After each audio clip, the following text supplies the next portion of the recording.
quadro político brasileiro, conturbado por uma série de escândalos que sobre ele se abateram, põe neste momento em relevo o papel institucional da OAB. Nem todos o compreendem. Uns nos acusam de vínculos partidários, outros nos acusam de porta-vozes de correntes ideológicas. Nem uma coisa nem outra. Isto, na instituição, não é novidade. Historicamente, sempre que a República sofre abalos, somos chamados a exercer um protagonismo na cena política que não postulamos, mas ao qual não podemos fugir. Foi assim ao tempo da ditadura do Estado Novo, ao longo do regime militar pós-64, na campanha pelo restabelecimento das eleições diretas, no processo de impedimento do presidente Fernando Collor. Agimos sempre a chamado da sociedade civil.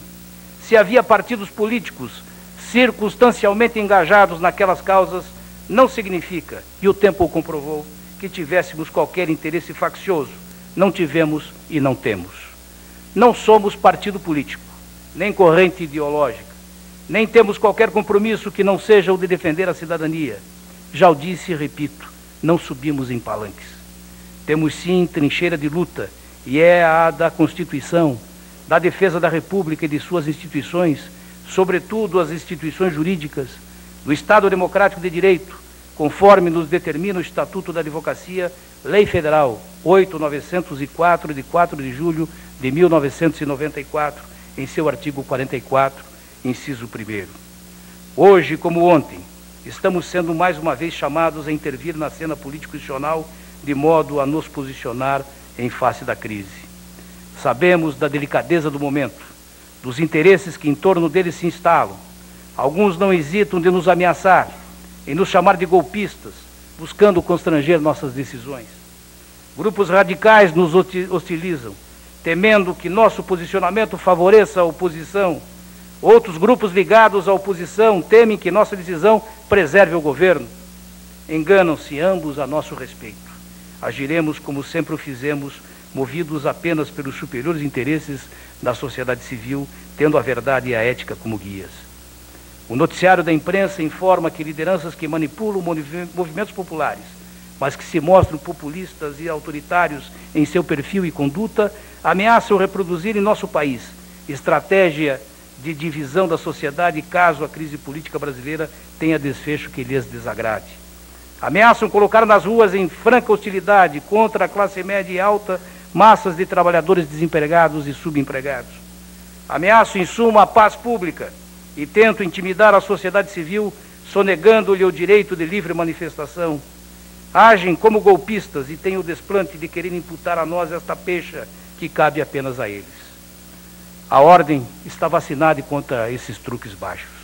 Tem ampla vivência histórica, de couro curtido, na luta contra o obscurantismo, e continua onde sempre esteve, na luta a favor da ética e da moral na vida pública. E lamenta a ação antidemocrática de alguns líderes desses movimentos que sempre apoiamos, a hostilizá-la e taxá-la de, aspas, translocada e neoliberal, o que é um atentado a tudo que a entidade construiu em seus 76 anos de história. Não tememos ameaças. Nós, advogados e dirigentes da OAB, estamos habituados a enfrentá-las. Nosso passado em defesa da República e da democracia dá consistência ao que afirmo.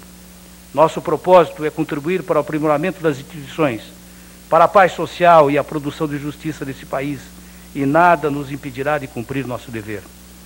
Senhor Presidente da República, Senhora Presidente desta Corte, senhores ministros, há pouco, a propósito da denúncia do Procurador-Geral da República a esta Corte, insinuou-se na mídia que nós, os advogados, seríamos instrumentos procrastinadores da Justiça, que funcionaríamos como freio na tramitação dos processos do mensalão.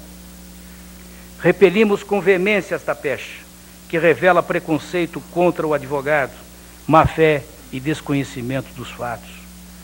Quando o eminente ministro Joaquim Barbosa previu com total razão que, em face das dificuldades operacionais do Judiciário, aqueles processos poderiam durar até 2 anos, nós da OAB pedimos a excepcionalização do seu andamento para que se dê com maior rapidez uma satisfação à sociedade brasileira, atenuando a sensação da impunidade. Cabe aqui, no entanto, deixar claro, A nós, advogados, não interessa a morosidade da justiça, sob nenhum ponto de vista, nem moral, nem político, nem corporativo. Justiça célere, sem prejuízo do devido processo legal e do amplo direito de defesa é o que queremos. Mesmo do ponto de vista estritamente corporativo, será sempre mais atraente para a advocacia uma justiça eficaz. Não podemos, no entanto, confundir celeridade com fobia ao devido processo legal, tal como hoje ocorre a pretexto da luta contra o terrorismo nos Estados Unidos e na Inglaterra.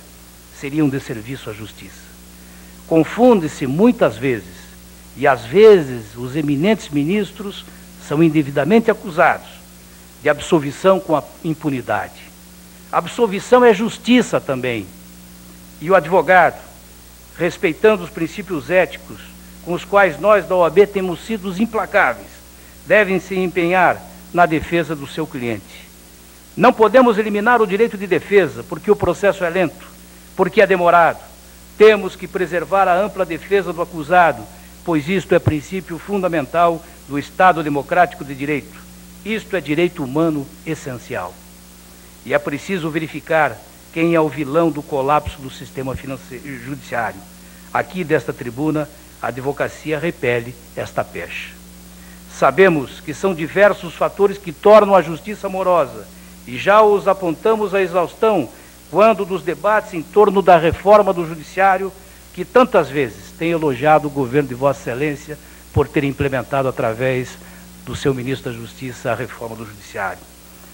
Medida que deflagramos há 14 anos e que só há pouco mais de um ano foi parcialmente aprovada pelo Congresso Nacional. A estrutura do judiciário brasileiro, sabemos todos nós, é insuficiente para as demandas da sociedade. Como agravante, ao cipoal das leis processuais que permitem recursos em excesso, principalmente os regimentais produzidos pelos próprios tribunais. E é o Estado o que mais se serve do anacronismo estrutural do judiciário para torná-lo inoperante. É o Estado também que mais recorre das decisões, mesmo quando sabe que a causa é perdida. Friso que não estou me referindo ao advogado público, mas ao Estado em si.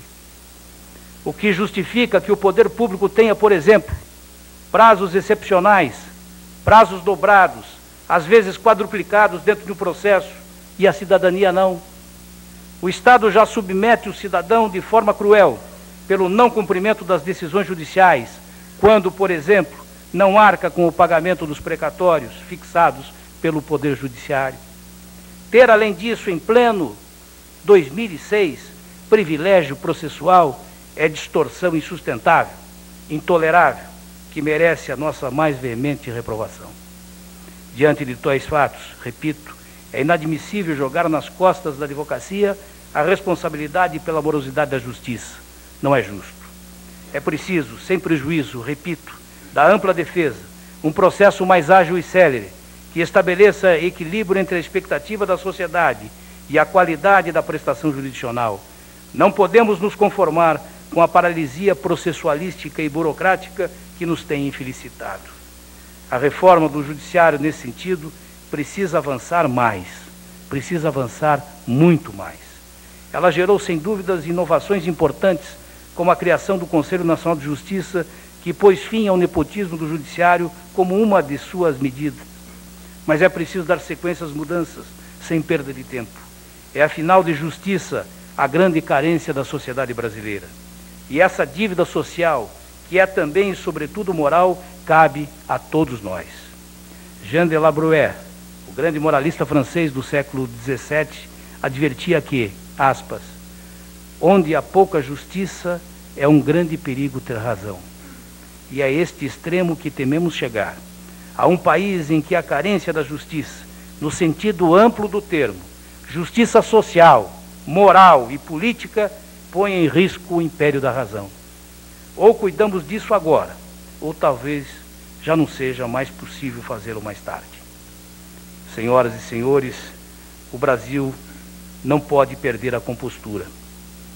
Que a posse da ministra Ellen Grace Norfleet, do ministro Gilmar Ferreira Mendes, pelo que simboliza de renovação e de esperança, favoreça uma profunda reflexão e conduza a efetivas e positivas mudanças na vida pública brasileira. Que Deus a ilumine, senhora presidente. Muito obrigado.